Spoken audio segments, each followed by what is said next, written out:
Hi everyone!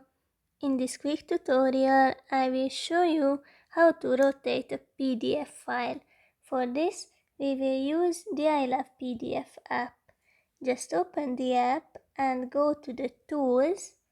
Here you can find the Rotate PDF button.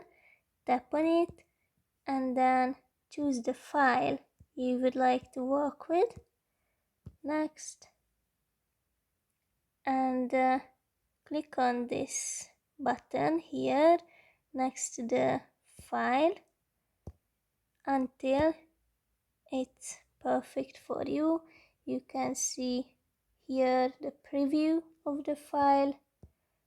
I will just do it upside down, then click on Rotate PDF. Now let's see the file.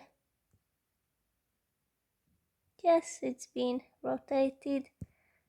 Now you can easily share this or upload this, or you can do anything with it, really.